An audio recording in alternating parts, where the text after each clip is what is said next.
Welcome, I'm Tommy the Keyblade Master, and this is Teenage Mutant Ninja Turtles month. Last time I did my first review of this month for the Teenage Mutant Ninja Turtles games, and I unfortunately reviewed the original game.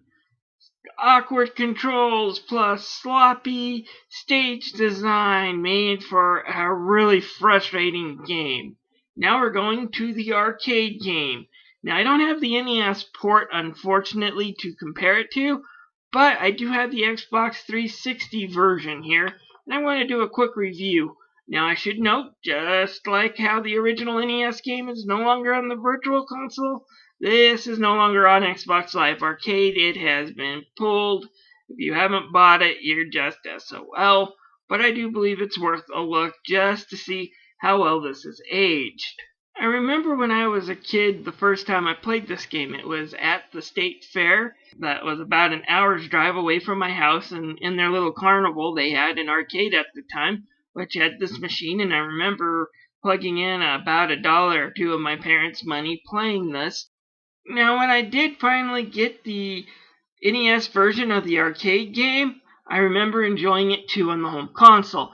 Now, back in the day, Konami could not make the NES version as good looking or as smooth running as the arcade machine. However, they had a habit of tweaking the heck out of their games to make their home console versions just as fun, if not more so, despite the dip in graphics and overall smoothness. So definitely check out the NES game if you can get it.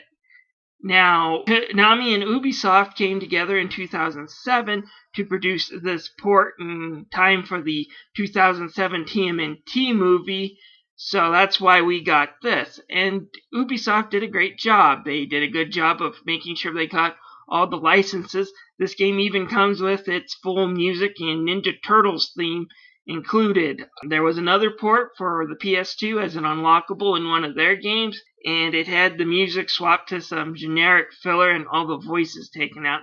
So the fact that Ubisoft put on the Xbox 360 this full version is something to be commended. Now let's take a deeper look at the game and see if it's worth playing even now. The story is a pretty basic setup. It starts with the Turtles noticing that April's apartment is on fire. They jump in to save her. The Foot Clan's there.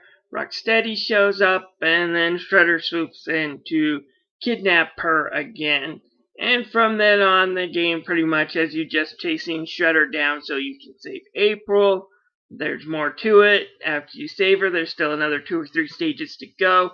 But for the most part, you're going to be spending most of the time looking for and trying to save April. Alright, the graphics in this game are very pretty. They take off after the 1980s cartoon and they fit it perfectly. For the time, it didn't get any better than this when it came from a licensed cartoon show. The animation's fine, the color's great, it just fits the license pretty much perfectly. The foot soldiers blow up because they're robots. All the character designs and details look good. I can't really complain about the graphics too much except for in one area, and it's the age department. And that is, of course, that we're now running on high definition TVs, and this was, of course, made for monitors that were a lot lower on the progressive scan meter, if you get my drift. So they are a little bit blocky, and of course you get jaggies around some of the characters, especially if they're viewed up close. Overall, Konami and Ubisoft did do a good job porting this and making sure it looked good. Konami and Ubisoft did a lot of work getting the licenses for the sound. Unlike the PS2 version, which had generic music, this has all the music in its place and right where it needs to be, and all the voice acting. I won't play too much of the music for you because I think that's probably going to set off flags, as popular as the original Ninja Turtles cartoon TV show was, but I'll show you some of the voice acting just so you snicker. Yeah, Kim Clark, that ain't. None of the original voice actors from the show come back to reprise their roles. But that's okay, the audio is kind of buzzy and choppy as it was in games back in those days, so you probably wouldn't have been able to tell the difference anyways, especially in a noisy arcade full of screaming kids. So the voice acting's okay when you consider just the era and where this game was meant to be played. Alright, let's take a look at this game and its port. First, let's start off at looking at some of the extras they've added in this port. First choice is the single and local multiplayer mode. If you have friends, they can join in by signing in with their Xbox controllers and pressing A in the middle of a match. You have unlimited lives to complete this mode. You could just pretty much say it's practice in a lot of ways. It's free play. There's no dying, no consequences to it. So just get a bunch of buddies together, pick your favorite turtle, and blast through this game. The other one is the online multiplayer, which is kind of interesting. Everything tells me the game was built up and meant to be on this online multiplayer. When you are online, you only get 20 lives. After that, it's game over and you're done. And before you think 20 lives is a lot, remember this was a quarter muncher, and not like the NES games where Konami tweaked it back to make it more like a game that should be played at home. Here you'll die rather quickly, so 20 lives goes fast. So it's kind of interesting they did that. Also, a lot of the achievements you unlock in this game are for the online multiplayer mode. Finally, and this is the biggest disappointment in the game, you cannot have a buddy join you on your couch for an online game with someone else. It's either local or online, and that's it. And that is kind of a big disappointment. I should note, just as a trivia fact now, since all these arcade games have unfortunately been pulled off the XBLA and PSN, this game kind of pales in comparison to what the X-Men arcade games brought and the Simpsons arcade game brought when it comes to special features and other modes. That said, this game was also $5 less than those arcade ports. Just thought I would mention it, more as a trivia note.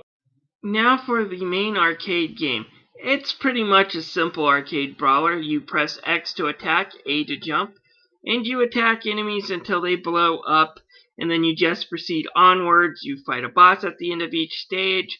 The bosses do have patterns, but for the most part, you're probably better off dodging and button mashing to the best of your ability. It's pretty fun, even though it's simple. My only complaints with this is that it was a quarter muncher, so you die really easily. In single player, whenever you die, you'll get an option to choose a new turtle for your next life, and like I said again, you'll have unlimited lives to beat the game. In online mode, you pick your turtle at the very beginning in the lobby, and you're stuck with that turtle until you either run out of lives and it's game over, or until you beat the game, so choose wisely. In the end, this game was worth the $5 I paid for it. While it's not perfect, it's a quarter muncher arcade game. It's kind of short and a little bit simplistic and you die a lot. I still had a really fun time with it. The NES version, though, does have longer legs and lasts a bit longer if you want to seek out that version. It is a little bit dumbed down as far as the combat goes, though. Overall, like I said, great game, just not perfect. The next game I'm going to review is even better than this one. It's time to build a nuclear bomb in Teenage Mutant Ninja Turtles Manhattan Project. Wait, what? It's not about nuclear development, but it says the Manhattan Project. Eesh.